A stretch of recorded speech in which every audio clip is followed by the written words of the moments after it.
Je me suis toujours demandé si j'étais capable de tout apprendre. Même les trucs les plus durs.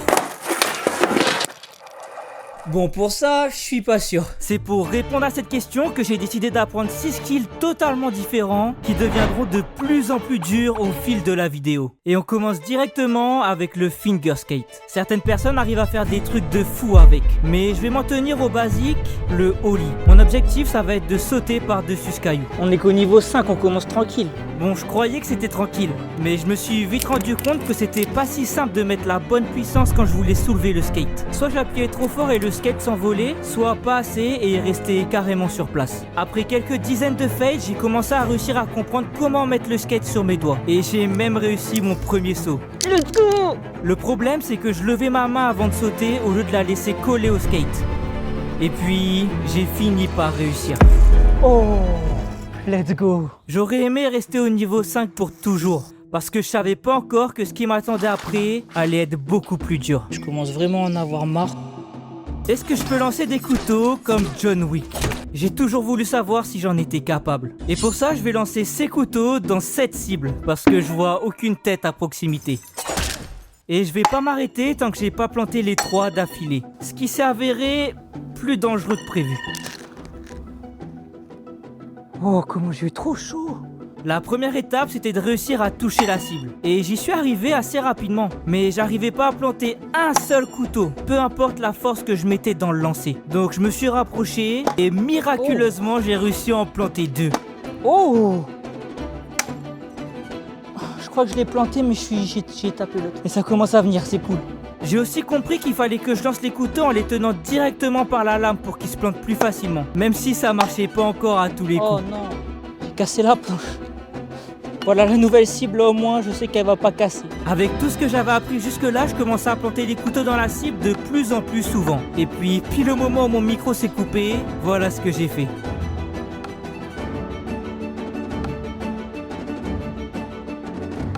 Let's go, j'ai réussi, c'est super, youhou! Allez, on passe à la compétence suivante. Je vais apprendre à utiliser un autre type de couteau juste après. Mais avant ça, je voulais apprendre une autre arme, le yo-yo. T'es sûrement en train de te dire que je raconte n'importe quoi. Mais pour Ness dans Smash Bros, c'est bien une arme. Le problème, c'est que si je fais la même chose, je vais faire aucun dégât. Alors que si je fais ça, tu vois où je veux en venir? Mais avant d'aller taper tout type d'objet avec ce yo-yo, il faut déjà que j'apprenne à m'en servir. Le mouvement est décomposé en 2 étapes. Premièrement, mettre le yo-yo sur la corde, ce qui m'a pris à peine 5 minutes à maîtriser. Mais c'est la deuxième partie la plus compliquée. Il faut réussir à lancer le yo-yo suffisamment fort, puis le remettre sur la corde. Mais je comprenais pas du tout comment faire. Puis petit à petit, à force de répétition, j'ai commencé à y arriver.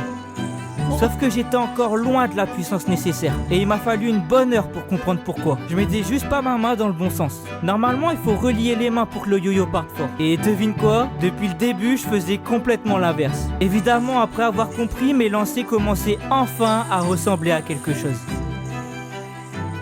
Ah, mais c'est tellement soft.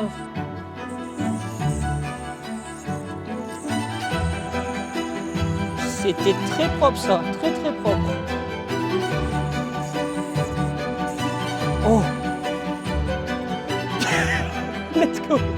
Let's go! Je crois que je suis prêt à aller taper des trucs.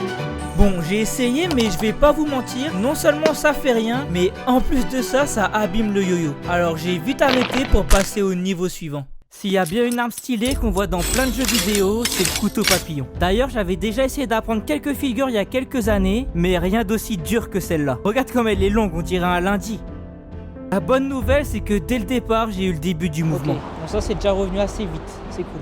Sauf que j'avais que le début. Heureusement que j'utilise un couteau avec une fausse lame parce qu'à ce stade, j'aurais déjà un doigt en moins. Après avoir fait tourner le couteau autour de mon pouce, qui est la première partie que j'ai déjà réussi, il faut que je le fasse tourner autour de mon index, puis encore autour de mon pouce. Et j'ai continué à rater pendant un bon moment. D'ailleurs, le couteau a pris cher à force de tomber. Chaque mouvement individuel est pas si compliqué, mais dès que j'essayais de les enchaîner, ça devenait directement beaucoup plus difficile. Ah, j'arrive pas à enchaîner les deux. Puis au bout d'un moment, comme pour tout ce que j'ai appris jusque-là, ça a commencé à cliquer. Oh, j'étais tellement proche.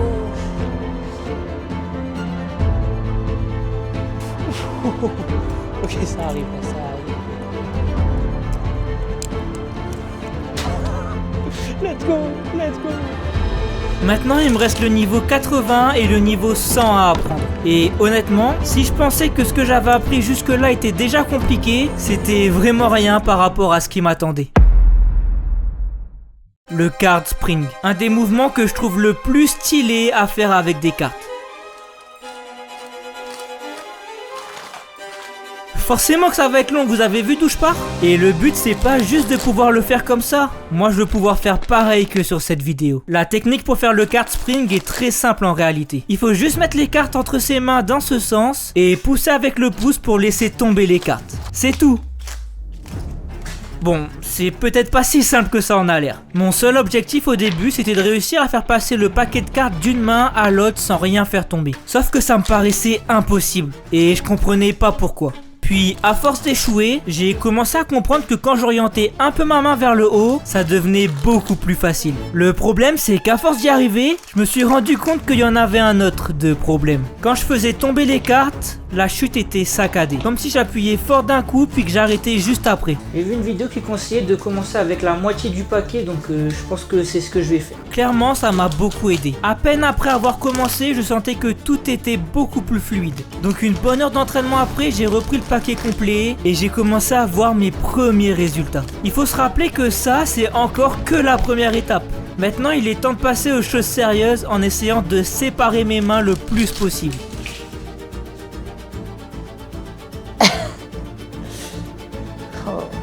Bon, il y a encore beaucoup de travail. Pour tout vous dire, à ce moment, ça faisait déjà presque 10 heures que je m'entraînais à faire le card spring. Et je commençais vraiment à être régulier sur le mouvement de base. Mais sur le reste, rien. Et pour être honnête, je commençais vraiment à en avoir marre.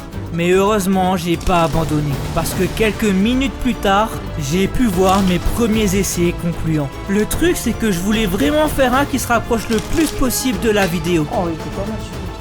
Alors j'ai continué d'essayer encore et encore jusqu'à ce moment. Oh là là là là.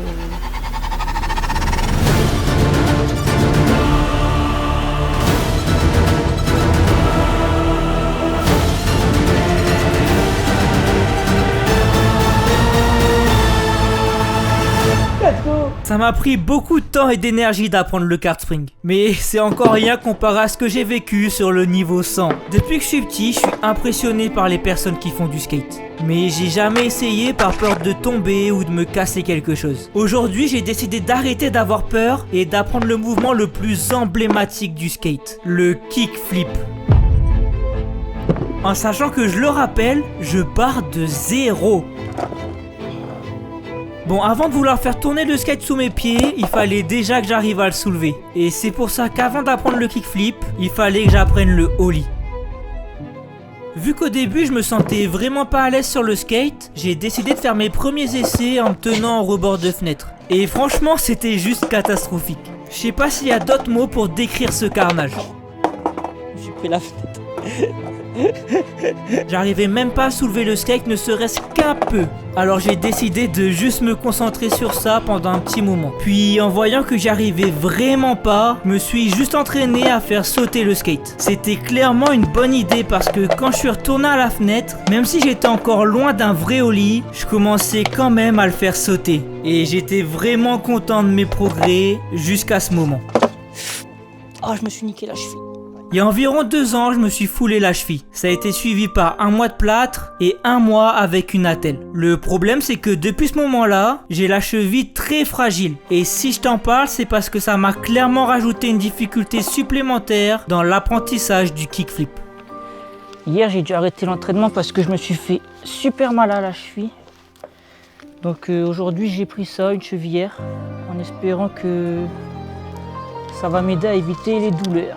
Dès le début de ce 2e jour d'entraînement, je me suis senti beaucoup plus à l'aise. Comme si mon cerveau avait eu le temps de comprendre ce que je faisais mal la veille. Et même si au début le skate volait pas super haut, au fur et à mesure ça commençait à devenir vraiment pas mal. Je vais mourir.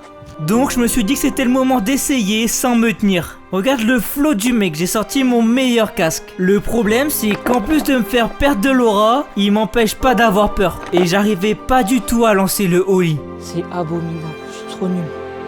Je pense que je vais rester proche de la table et je vais essayer de le faire sans la tenir, mais moi je sais qu'elle est à côté au cas où. Clairement, ça m'a aidé. Je commençais à soulever le skate de plus en plus, et même si le mouvement était pas encore vraiment là, c'était bien mieux que tout ce que j'avais fait jusque-là. Puis quelques essais plus tard, j'ai réussi à faire ça. Let's go!